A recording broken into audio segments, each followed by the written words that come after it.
Wallace Wattles a écrit « La science de devenir riche » il y a plus de 100 ans, mais ce conseil intemporel est aussi applicable aujourd'hui qu'il l'était à l'époque avant les médias sociaux, ordinateurs personnels, ceinture de sécurité et même grille-pain automatique.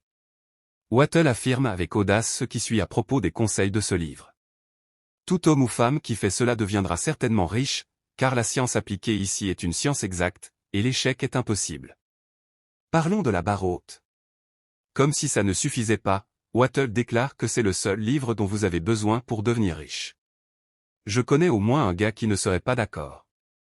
Maintenant, peut-être avez-vous vu ma conférence TEDx où je parle de la façon dont je lis un livre par jour.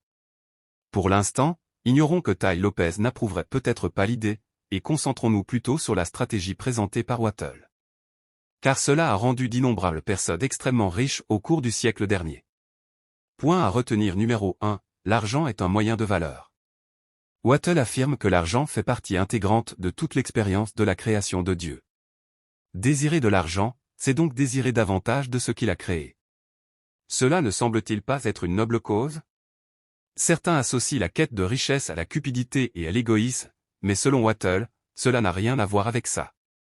La quête de richesse est plutôt la lutte pour pouvoir profiter davantage de ce que le monde a à offrir. L'argent n'est en réalité qu'un moyen de valeur. Vous échangez de la valeur avec d'autres personnes chaque jour. Tous ces échanges n'impliquent pas d'argent, mais beaucoup en impliquent. Pour devenir riche, vous devez vous assurer de fournir autant de valeur que possible au plus grand nombre possible. De plus, offrez plus de valeur personnelle que vous demandez en retour de valeur du capital. Sachez que votre richesse dépend souvent de la valeur que vous apportez à vos semblables. Ne soyez pas comme ce type. Je suis un homme qui travaille dur. Je vais à mon travail et j'accomplis mes devoirs depuis 30 ans. Je devrais être mieux payé. Mon patron n'apprécie pas pleinement mes efforts. De nos jours, je vois des gens en ligne se vanter de leur voiture chère depuis leur garage. Ça me donne envie de vomir qu'ils gagnent plus que moi. Ils n'ont probablement même pas de master. Soyez comme ce type. Atléan X, ou Jeff Cavaliere, est probablement un YouTuber dont vous avez entendu parler. Il produit des vidéos gratuites sur l'entraînement en mettant l'accent principalement sur les exercices en salle de sport.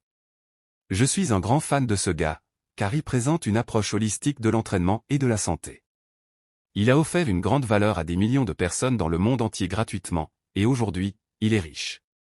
Il est riche parce qu'il a apporté tellement de valeur que les gens font confiance à son opinion et achètent donc ses programmes de formation.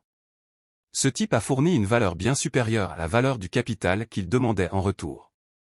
Point à retenir numéro 2, sachez ce que vous voulez. Vous devez avoir une image mentale claire de ce que vous voulez.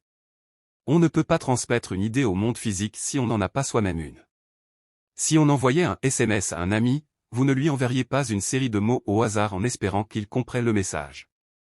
Vous taperiez une phrase cohérente, cela signifie quelque chose. Je sais, cela peut paraître évident, mais c'est néanmoins une étape cruciale que beaucoup de gens négligent.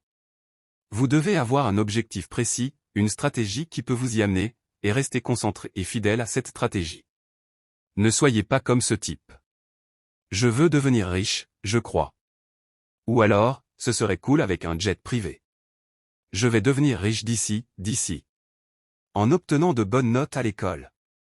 Mais il y a d'autres choses plus agréables que l'école, comme faire la fête, jouer à Fortnite et chier. J'adore chier. Soyez comme lui.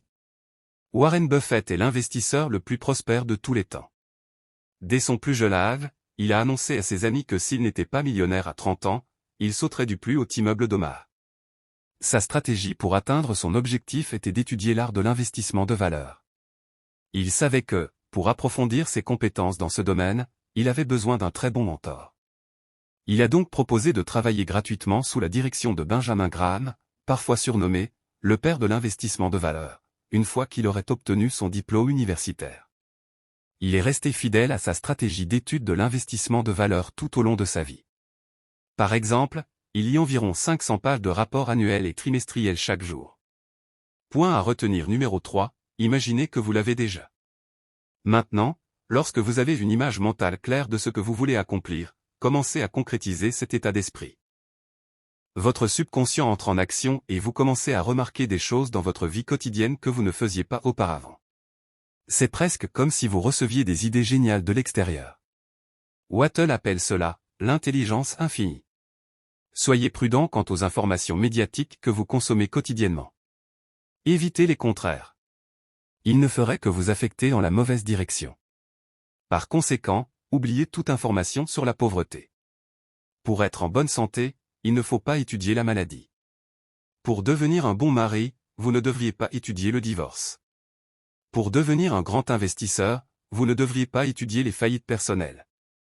Les contraires provoqueront l'incrédulité, et c'est la pensée la plus dangereuse pour votre progression vers n'importe quel objectif. Ne soyez pas comme ce type. Je veux devenir un athlète en bonne santé, comme Jeff Cavaliere. Je devrais aller à la salle de sport plus souvent. À la recherche de toute personne ayant pu être en contact avec le premier patient diagnostiqué avec Ebola, aux États-Unis. À bien y réfléchir, je préfère rester à l'intérieur. Ce serait tellement bien d'avoir une petite amie. Jésus. Est-ce ainsi que toutes les relations se terminent? Je ne pourrai jamais survivre à un tel chagrin. D'accord, mais peut-être que je ne peux pas devenir un grand investisseur alors? Nous avons, en ce moment, une nouvelle de dernière minute. Les actions du monde entier s'effondrent à cause de la crise à Wall Street. Peu importe. Soyez comme ce type. Conor McGregor est le premier combattant de MMA à détenir 2 ceintures en même temps dans l'UFC. C'est un excellent exemple d'une personne qui a une image mentale claire de ce qu'elle veut accomplir. Mon rêve est d'être champion du monde des poids légers de l'UFC. Je serai là où je veux être. Je suis sûr à 100% que j'arriverai au sommet. Point à retenir numéro 4, faire de chaque jour une réussite. La pensée positive ne suffit pas. Il faut aussi agir. Faites tout ce qui peut être fait pendant cette journée. Il existe un concept appelé micro-vitesse, macro-patience, qui est l'un de mes préférés. Cela signifie que si vous tirez le meilleur parti de chaque jour, tu n'as pas à t'inquiéter pour l'avenir. Les gens ont tendance à prendre les choses à l'envers et à faire preuve de micro-patience et de rapidité macroéconomique. Ils sont très impatients d'atteindre leurs objectifs. Pourtant, ils ne font rien d'autre que de travailler de 9 à 17 heures pour y parvenir. Ne regardez pas hier avec nostalgie ou regret. Ne vous inquiétez pas pour demain. Vivez et agissez dans l'ici et maintenant. Soyez comme ce type. Jimi Hendrix était sans doute l'un des plus grands guitaristes de tous les temps. Ce type fait tout ce qui peut être fait en une journée, au niveau supérieur, même à un jeune âge.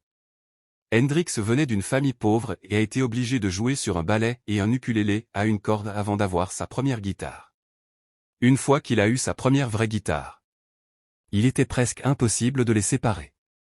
Il l'a apportée à l'école pour pouvoir jouer pendant la récréation et il a dormi avec pour pouvoir y jouer dès le matin. Mais il ne suffit pas d'agir. Il faut aussi agir intelligemment. Wallace parle de travailler parfaitement. Si vous agissez tous les jours et que vous travaillez parfaitement, tu ne peux pas échouer. Un conseil, reste concentré.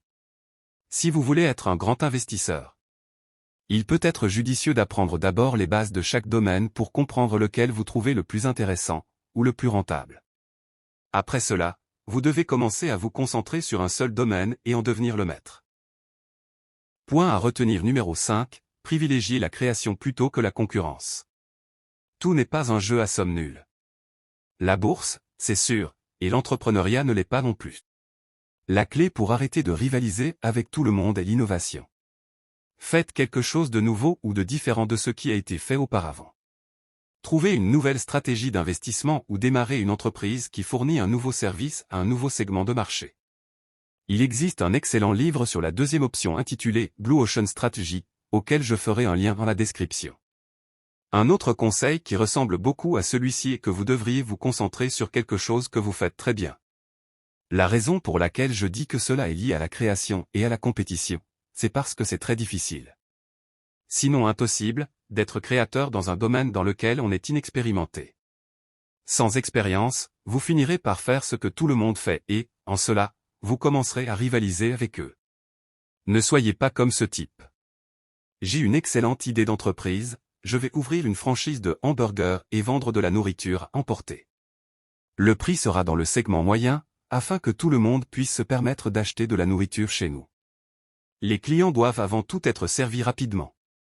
Nous proposerons des options de menu pour ceux qui souhaitent ajouter du soda ou des frites à leur repas. À l'avenir, nous pourrions même ajouter des options de petit déjeuner. Soyez comme ces gars-là. Alfred Nobel, inventeur de la dynamite. Suède, 1866. Gideon Simbach, créateur de la fermeture éclair moderne. Ou fermeture séparable, comme on l'appelait à l'époque. Suède, 1917. Erik Wallenberg, créateur de Tetra Pak. Suède, 1952. Les Suédois ont vraiment eu un impact énorme sur la vie des gens du monde entier, comme vous pouvez le constater. Des mentions honorables sont attribuées à quelques autres innovations, peut-être moins importantes. Johannes Gutenberg, inventeur de l'imprimerie. Allemagne, 1439. Thomas Newcomen, créateur de la machine à vapeur. Grande-Bretagne, 1712. John Blankenbaker, inventeur de l'ordinateur personnel. États-Unis, 1971. Et n'oublions pas Jawed Karim, Chad Hurley et Steve Chen, les fondateurs de YouTube. Allemagne, États-Unis, Taïwan, 2i5. Usain Bolt paraîtra l'en comparer à ce résumé. Le premier point à retenir est que l'argent est un moyen de valeur. En d'autres termes, plus vous pouvez apporter de valeur à votre prochain, plus vous serez riche. Deuxièmement, pour acquérir des richesses, il faut savoir ce que l'on veut. Soyez précis et élaborez une stratégie pour y parvenir. Troisièmement, vous pouvez faire en sorte que les forces de l'univers travaillent en votre faveur en imaginant et en croyant en votre succès. Le quatrième conseil est que si vous pouvez faire de chaque jour un succès, il est impossible d'échouer à long terme. Et enfin, vous devriez essayer de créer de la valeur d'une manière différente de ce qui a été fait auparavant. Sinon, vous risquez de vous retrouver en forte concurrence. À vos marques. Suivez-vous ces conseils? Pourquoi ou pourquoi pas? Partagez votre avis dans la section commentaires ci-dessous. Merci de votre attention. C'est génial de voir qu'une centaine de personnes se sont abonnées à la chaîne. À la prochaine.